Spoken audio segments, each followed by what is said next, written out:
And it's just, again, extremely gratifying to know that they're so happy. So we have final questions. Yes. I think we're at the final question. Yes. Point. So what is it again? Why are you passionate about the work you do? What keeps you driven to do the work you do? Wow. Now that you say it that way, thinking about it in an entirely different way. I just realized something. It's strange. There are all these times when I realize something. It's one of them in regards to this conversation is that I was here like thinking, why am I in archives? I'm in archives because, I was a literary guy. I just read all the time. As a child, I read constantly, not just encyclopedias, though I did read encyclopedias, which is, which to me were always hyperlinked because I was always reading one article and they say, see also, I'm going right there. I can't believe it's so many volumes away. And then I'm going to read that and I'm just going to keep going. But I read lots of literature as a boy, as a man, as a person, always. And so really that's information. It's information about humans usually, but it's information. And sort of filling my mind was very important. As I like to say, I love to learn as long as it's not in school and they're telling me what I'm supposed to learn. I want to learn it on my own. I want to say, I want to learn this. So, but on the other side, I said, my two jobs that I was thinking about having were lexicography and archives, and all they are is about information. That's all they're about. And so in the end, I said, the only reason I'm in this job is that I like information, and I like to sort of use a word that sort of depreciates the value of it by saying it's data. I like data. I like to have information and base decisions based on information. And it's not always statistical or numerical, but that sort of drives me. That's sort of a passion. But to answer your real question, the one you actually asked instead of the one I decided to answer, I will tell you that I'm always driven. I'm always driven. It's like I'm a shark. If I stop moving, I won't live. So I'm always doing something. I'm always coming up with something to do, which is why we're here, because I thought, this would be a good idea. Let's promote archivists and archives to the world. Let's give archivists some other voices to hear, some people to think about, some things to think about from those people, I mean. And so, in the end, my passion comes down to this idea that information is, in some ways, the most important thing in human life because it's what makes us human. Our ability to process abstract information and make complicated, assumptions based on that information is what makes us unique.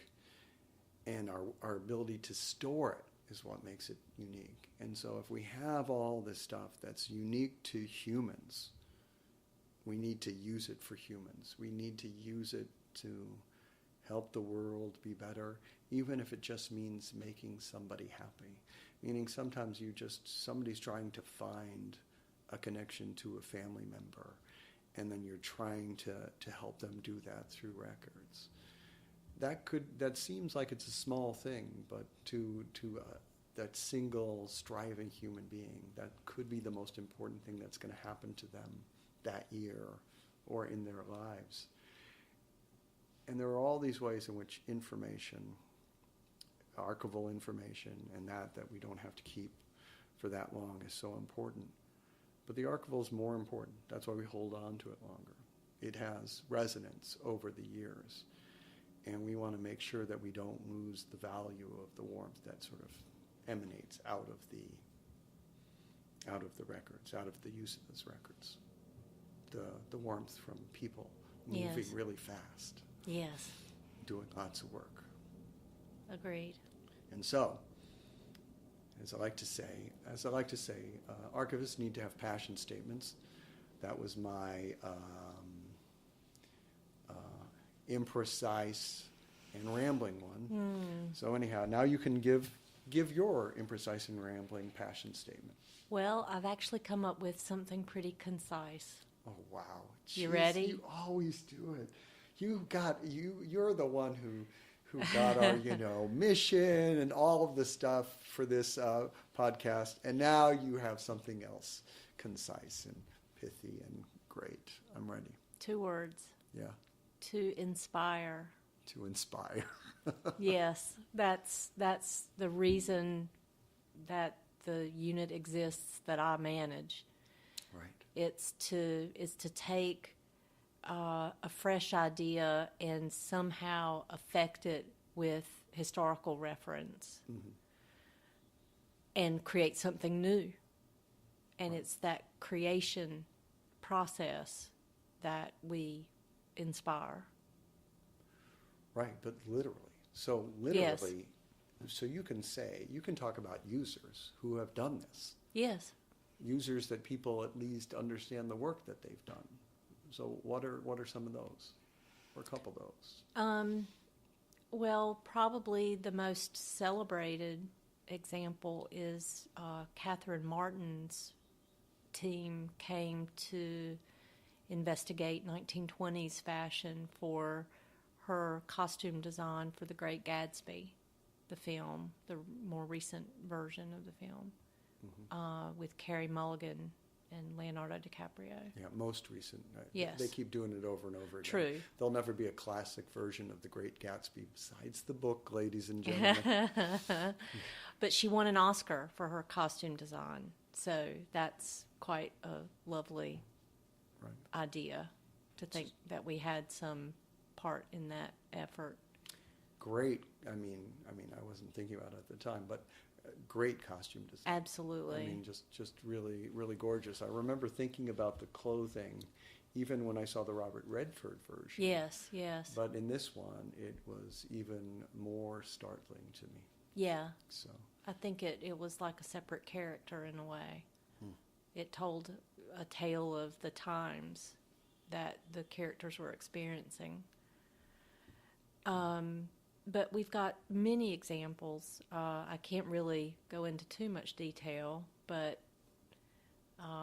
it's gratifying to see what you know as flat two-dimensional ideas come to life in 3 dimensions.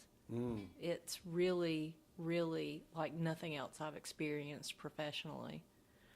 One other example I will give you is a fellow who worked for HBO came to do research work for Boardwalk Empire. Oh, yeah. So the series that ran a few years back. Again, 1920s, late teens, early 20s fashions that just were beautiful on the page. On each illustration carried with it a beauty. But to see it come to life was just phenomenal. Right. And all those things. I mean, even if they're made out of information. Truly, that's yes. really what happens. So it's, I guess, the passion statement is to inspire, and to inspire with line and color and form and shape. So I should think about something where the records that I've been dealing with have been used. It's interesting to note that I really have never been a reference archivist in my life. I've been working with people in the field getting records and helping them with their records rather than working with people using records until I started working on this project. And it's a big project, but I know the records better than anybody now. I've learned them the best because I'm the overseer. I work on them many hours, even every week. And so I now get reference questions. And the terrible thing is most people ask for records that no longer exist. Oh. But so really the real value that came out of those records was giving them to the New York State Archives. So they got them.